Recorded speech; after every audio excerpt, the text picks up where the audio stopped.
celebrate Pride Month every year, the road for transgender community people to achieving equal rights is quite far.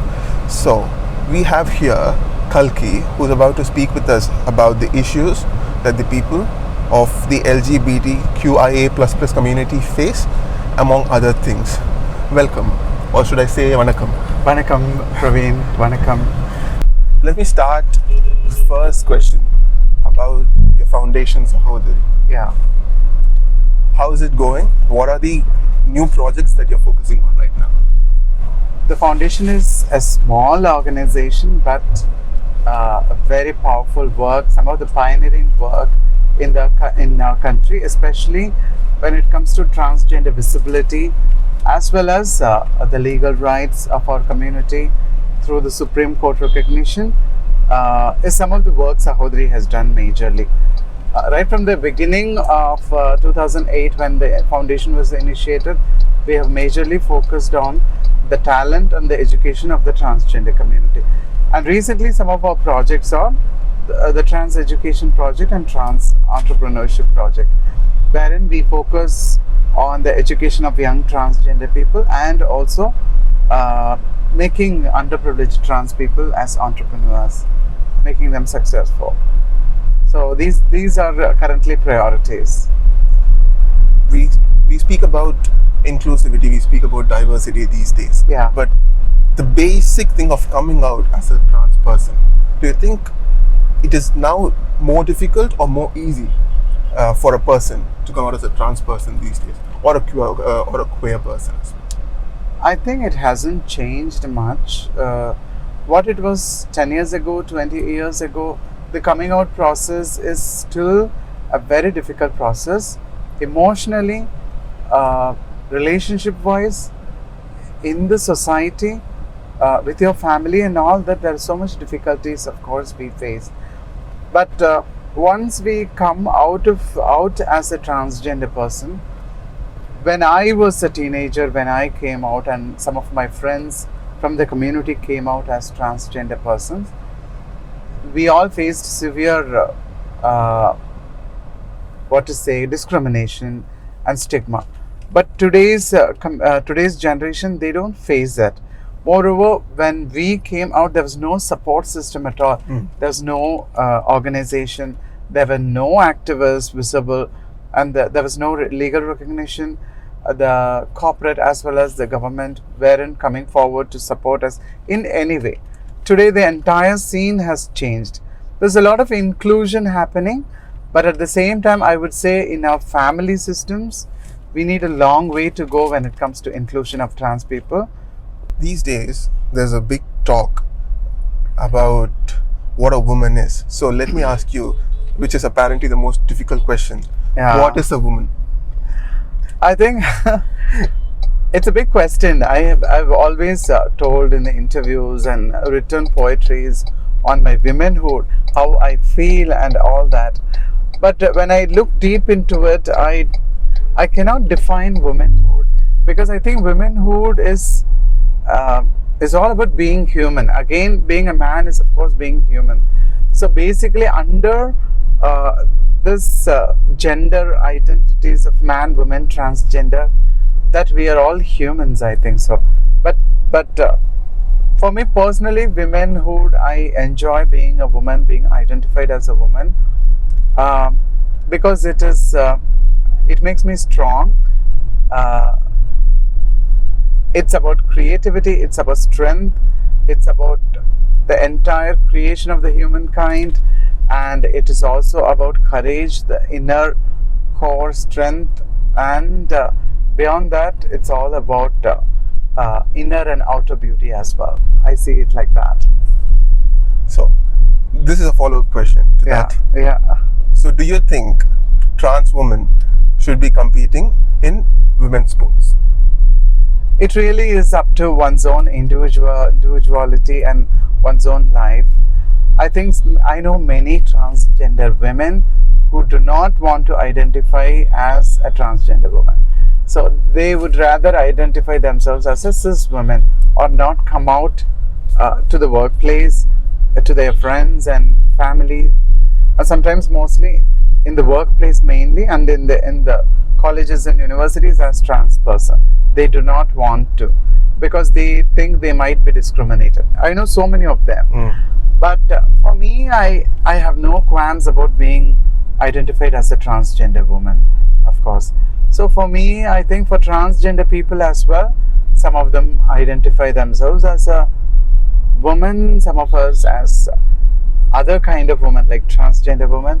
And within our community, many of them identify culturally as HODRAs, and many even call themselves third gender. So it's all up to what one feels, how one lives, chooses to live, and all that. You've been working towards getting more rights Yeah. for transgender people for so long. Yeah. So, but the road, as I said in the beginning, is still far. Yeah, It's still yeah. long. Yeah. So, what do you think will be the catalyst to providing people from the LGBTQIA++ community the equal rights that men and women have enjoyed in this country? I think the discrimination is one factor. The shaming of our community's identity is the other. I think mostly when trans people come out to the families, around if 10 people are coming out to their families as a trans person, someone as a gender non-conformative or gender non-binary, at least 9 out of 10 are rejected by their families, and they tend to live on themselves or depend on sex work or begging, like that. So on that front, the community is still struggling for recognition and all that. On a long term, what I see would empower our community is again so many things. But within our community, what we need is education, and we need livelihood opportunities. But more than that, the inclusion in the government, jobs, in education institutions, whether it's government or private. The reservation is so important because that would pave the way to inclusion in education as well as in jobs for our community on a long-term basis, not just as temporary. Yeah. So I see these are works ahead which are so important for our community activists as well as the entire community. There should be a global effort Yes. towards achieving what you want to achieve. At the same time, now there seems to be a section of people who are now doubling down on traditional gender roles. Yeah. You see that coming out on social media. People are doubling down on that. And what do you tell to them if you meet them? What would you like to tell them? What do you mean by doubling them? A man should be like this, a woman should be like Oh, this. you There are mean only two the genders. binary? Yeah, there are only two genders Yeah, and nothing yeah. more. Yeah. To people like that. Yeah. I see a lot of them like that in the US. I think in India it will never happen because I think our country has its own history, its own culture, its own deep-rooted history about the existence of non-binary. I mean, genders beyond male and female, beyond the binary. But whereas in countries like America, the US is a country where so many settlements happen. People from different countries happen there. So there's no original culture as such. It was only the Native Americans who actually have the original long-term history and culture, and they were inclusive of the transgender community. Okay. So, but in the US, a lot of transgender inclusion is now into the reverse position. Many states are now revoking, introducing bills for restrictions of transgender healthcare, and so many things that are unacceptable are happening in the US. But in India, whereas we are progressing towards inclusion of the entire LGBT community, and particularly still, even though there is a lot of discrimination still exists and transgender people do suffer because of this, the future doesn't look dark at all. I see that many trans people are coming out as doctors, police officers, or getting into farming, getting into entrepreneurship, and governments are supporting it. I see that as a very good sign, very good omen, I should say. So I see in our country is very different. We have proof that about the existence of transgender people Yeah. way back, years, thousands of years ago. When you look at the scripts and epics and all that, though I'm not a religious person, I wanted to establish that India has acknowledged, ancient India has acknowledged the existence of the other genders, except the fixed binary genders. What people of a different perspective than you would come back at you is that children are being forced into gender reassignment surgery and stuff. So what would you tell them? Because their argument is that the children, when they become adults, have to decide. The parents shouldn't decide for the children. The parents, for me, I would say a child will actually know its gender identity right from its childhood, but especially will be able to tell it in her or his or their teenage years. Usually they identify with. Some of them could be gender fluid and all that, but still it should always be that child who has to decide how it identifies with the world. Right now what is happening is a lot of parents force these children to behave in a certain way. Let's talk about India and the state of Tamil Nadu in particular. Yeah. Do you think Tamil Nadu is one of the model states when it comes to providing trans people more rights? Tamil Nadu has always been a model state when it comes to trans inclusion. Right from 2008, when the Transgender Welfare Board was formed by the then Chief Minister Dr. Kallinga, he formed the first Transgender Welfare Board during DMK's rule. And that became a model for many other states to follow. Even that became a model for the Supreme Court of India's judgment favoring and recognizing the transgender community in 2014 on the April 15th as well. But still, Tamil Nadu, when it comes to trans inclusion and empowerment, have a lot of work to be done. Say, training and facilitating them, grants, and empowering their lives through entrepreneurship initiatives. We haven't even done at least 20% into it. There's a lot of fund available, but the dissemination of funds to the community is happening very slow. So the Ministry of Social Welfare has to push the officers. The necessary steps have to be taken, still begging, and there's a long way to go when it comes to true empowerment, true inclusion. And also, another very important point is that when it comes to the reservation, I always believe that education plays an important role in any underprivileged community's empowerment. And for transgender people particularly, because we are pushed out of our homes, education can give us that hope, can give us that opportunity to strengthen and empower our lives and stand with dignity.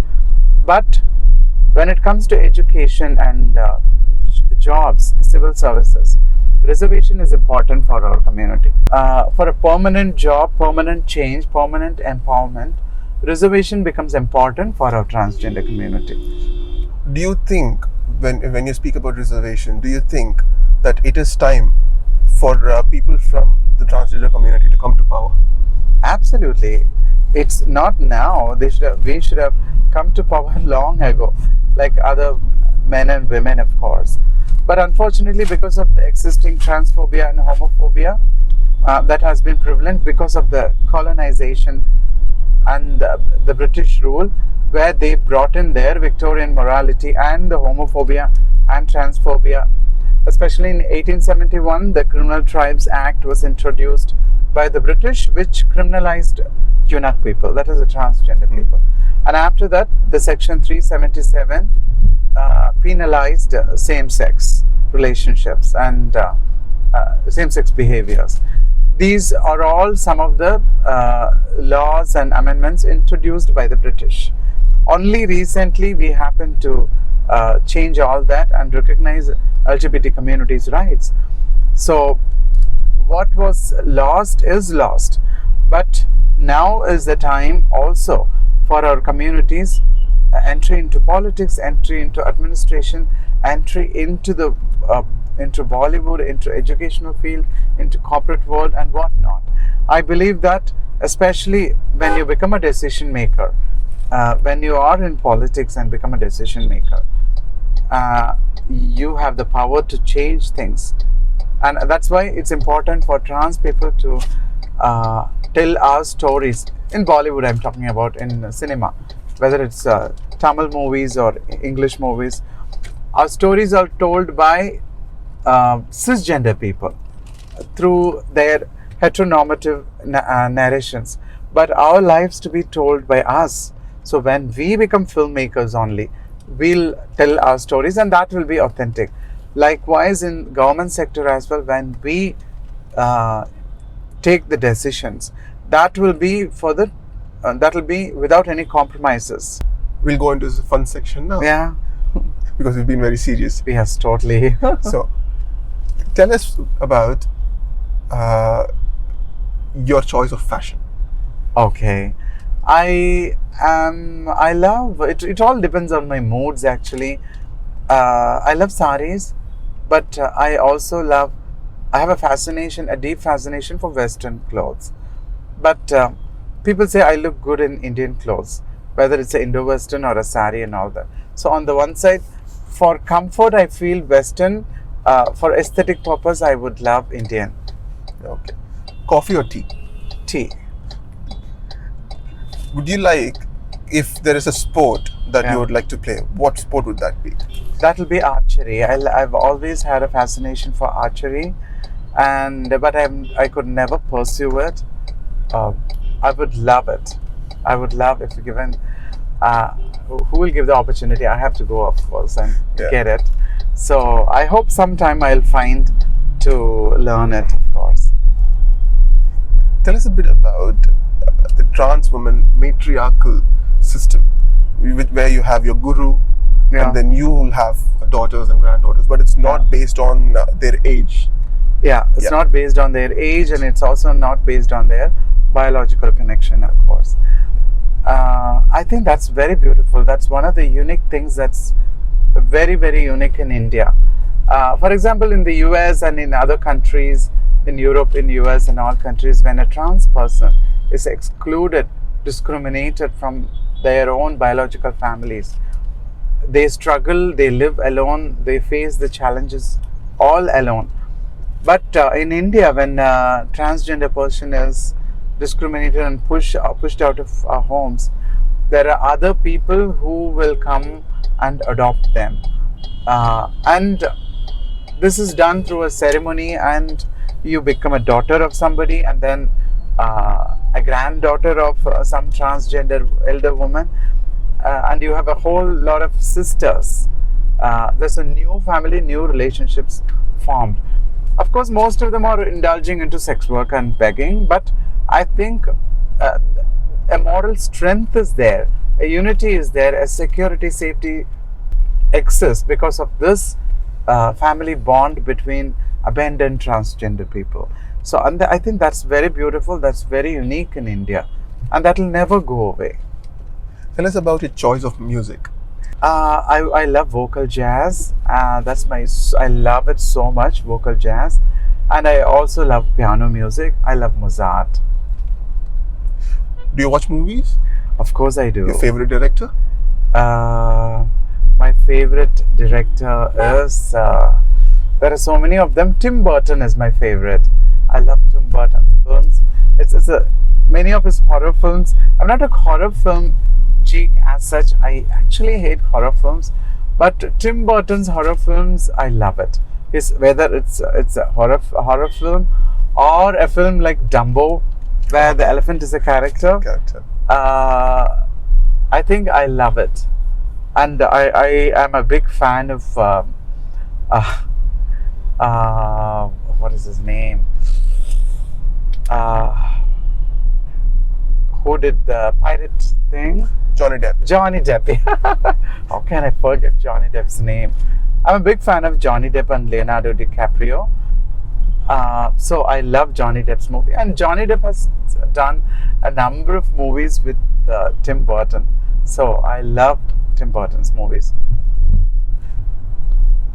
Yeah, Tim Burton is my favorite. Apart from that, I also love movies by Steven Spielberg, Mani Ratnam's movies, K. Balachandar, some of the earlier movies as well, like Nuthuku Nooru and Bama Vijayam. Yeah. Bama Vijayam, even if you watch till today, you'll be hilariously laughing. And feminist movies like Manadulu Divendum and Kalki, these are some of the unimaginable films in the Tamil industry. We were speaking about movies and your favorite director. I just wanted to ask, Yeah. if there's one person that you would like to see from the film industry across the globe, and I just want to see this person, meet him, shake his hands, or give him a hug, or her, who would that be? I think I would love to meet Kate Winslet. But even before Kate Winslet, I would want to meet Sridevi, who's always been in my inspiration and my diva, but she's no more, of course. So, but I have a deep respect for Kate Winslet. Maybe Janvi would. Johnny Depp? Maybe Janvi would be happy to, make your wish come true. Of course. Meeting Janvi will happen. I hope so. It should happen. I see her a reflection of her mother, so I think that's a huge possibility on that front. Coming back to Kate Winslet, Titanic still remains my best favorite film of all time till today.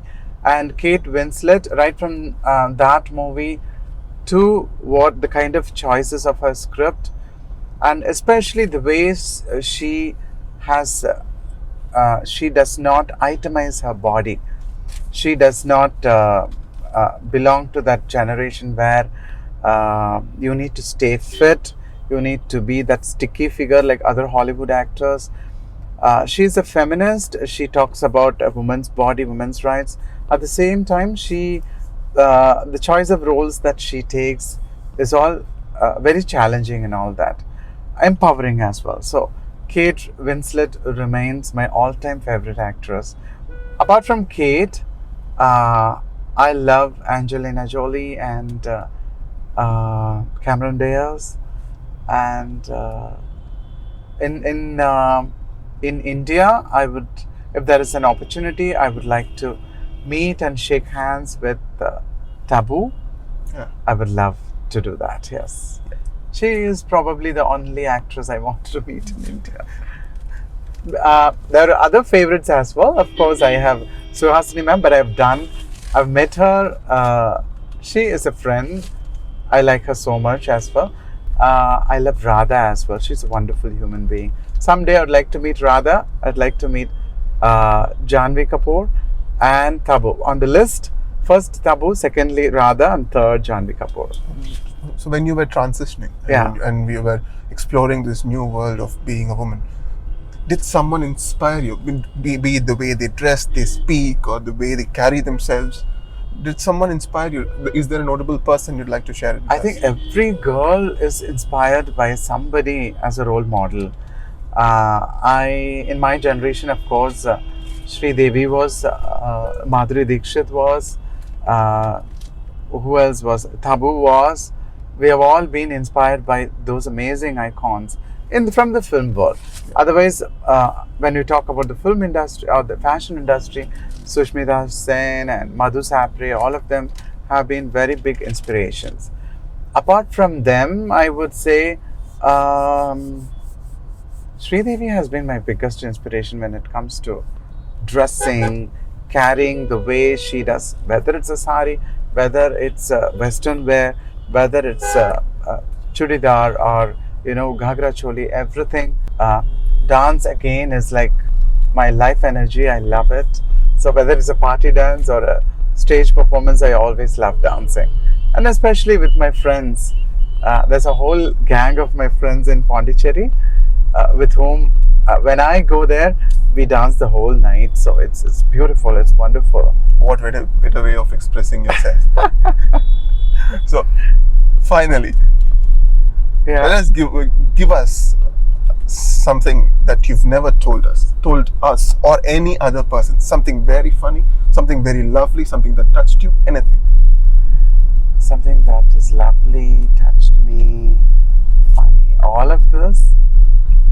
Or anyone.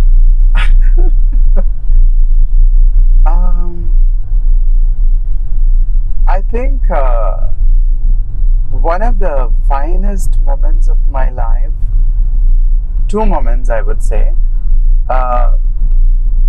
when I did my film Nartaki in the audio launch. My mom was there, of course, for the audio launch.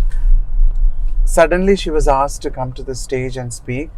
She didn't know what to speak, but all she said was, "I'm so proud of my daughter, Kalki."